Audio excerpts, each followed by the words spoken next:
एक ऐसा जनाजा जिसके लिए पूरा देश तैयारियों में जुटा है। एक ऐसा अंतिम सफर जहां लाखों लोगों की भीड़ की उम्मीद है।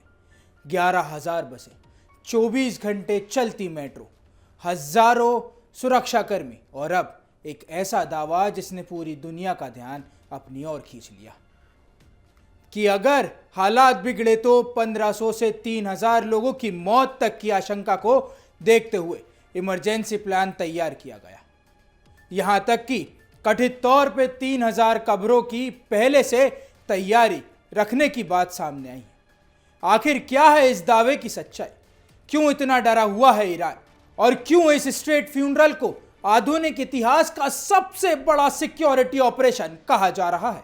देखिए हमारी ये खास रिपोर्ट। क्यों बना दुनिया का सबसे बड़ा सिक्योरिटी ऑपरेशन? ईरान में पूर्व सुप्रीम लीडर अली खamenei के अंतिम संस्कार को लेकर भूतपूर्व तैयारियां चल रही हैं।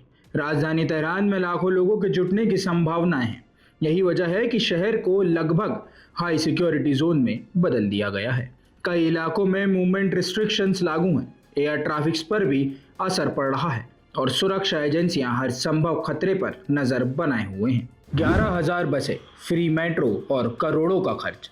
भीड़ को संभालने के लिए तेहरान म्यूनिसिपैलिटी ने करीब 11,000 बसें तैनात की। मेट्रो और बीआरटी सर्विसेज को 24 घंटे चलने की व्यवस्था की है। स्कूल और मस्जिद को टेम्परेरी शेल्टर बनाया गया है, जबकि हजारों लोगों के लिए टेम्परेरी किचन भी तैयार किए गए हैं। रिपोर्ट्स के मुताबिक सिर्फ तेहरान में ही आयोजन पर करीब 15 मिलियन यूरोस खर्च किए जा रहे हैं, जबकि कौम और मशहद के लिए अलग बजट रखा गया है। 3000 कब्रों का दावा, आखिर सच क्या है? अब बात उस दावे की जिसने पूरी दुनिया में हलचल मचा दी। जर्मनी अखबार वेल्ट की रिपोर्ट्स में दावा किया गया है कि ईरान अधिकारियों ने वर्स्ट केस सिनेरियो को देखते हुए 1500 से 3000 संभावित मौत तक की इमरजेंसी प्लानिंग की। रिपोर्ट्स के मुताबिक बहशत ज़हरा कब्रिस्तान में बड़ी संख्या में कब्र तैयार रखने की योजना बनाई गई है।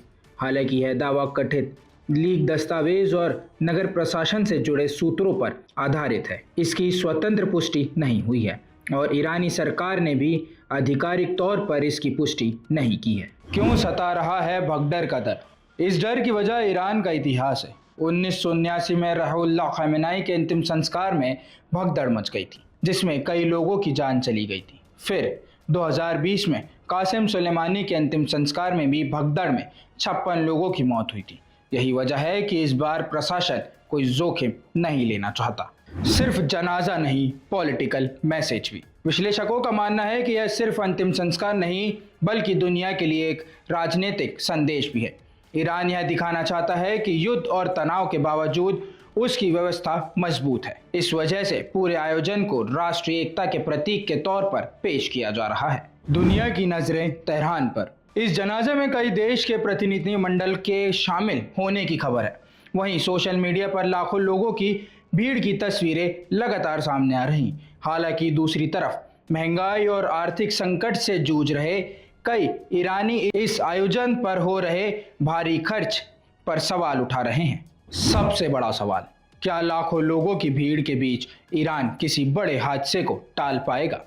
क्या वेल्ट की रिपोर्ट्स में किया गया वर्स्ट केस सिनेरियो सिर्फ एहतियात है या वाकई खतरा इतना बड़ा है? इन सवालों के जवाब आने वाले दिनों में मिलेंगे।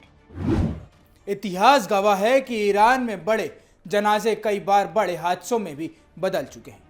शायद यही वजह है कि इस बार सुरक्षा को लेकर आपदा प्रबंधन तक हर एजेंसी हाई अलर्ट पर है। लेकिन 3000 कब्रों की तैयारी का दावा क्या सिर्फ एक इमरजेंसी प्लानिंग है या खतरे की गंभीर चेतावनी? इसका जवाब आने वाले दिनों में सामने आएगा। फिलहाल के लिए मेरे साथ इतना ही। मैं हुसैन अतहर अब आपसे चाहता हूं इजाजत। देखते रहिए, बने रहिए सिर्फ TV7 भारत।